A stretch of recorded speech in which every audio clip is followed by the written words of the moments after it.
সকালকে কিটা বানাইছে? আজকে সকালে রুটি বানাইলাম। রুটি আর একটা ডিম, দুজনে হারিবার ভাগ করে আর সময় আর লগে থাকবে ড্রাগন ফল।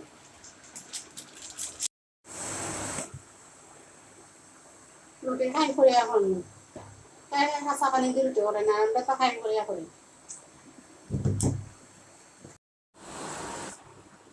আসসালামু আলাইকুম।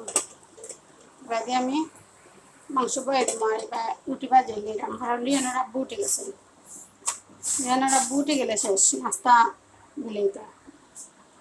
আর এই সমস্যা কার আছে আজকে মাংস দেখে আমার ওটাও তুমি আজকেও অশক্ত মাংস রান্না হে মাংস খাওয়া থাকি মাংসের হাত দিয়েছে খাওয়াটা বেশি পছন্দ করে লাগে কিচ্ছু করার নাই।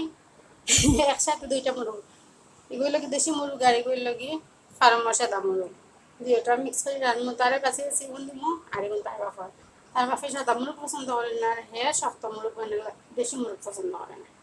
আর এগুলো কি পাতা কবির বাড়া করবি আজকে দুপুরে রান্না বাড়া খাওয়া দাওয়া। আর সকালকে রুটির লাগে সেমাই বানাইছি।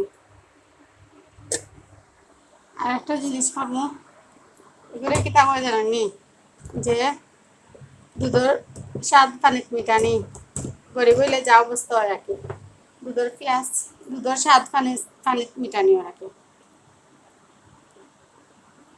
বলল জাটকা মাছ বাজি, কারণ ইলিশ মাছ খাওয়ার মতন সামর্থ্য নাই, এর লাগে জাটকা মাছ বাজমো পাতাকপির বড়া বানাইমু আর দেশি মুরগ ঝুল ঝুল, অত ঝুল না হালকা ঝুল হালকা বোনাওয়ালা আছে মিশিয়ে দুইটা মিক্স হয়ে এক লাগে।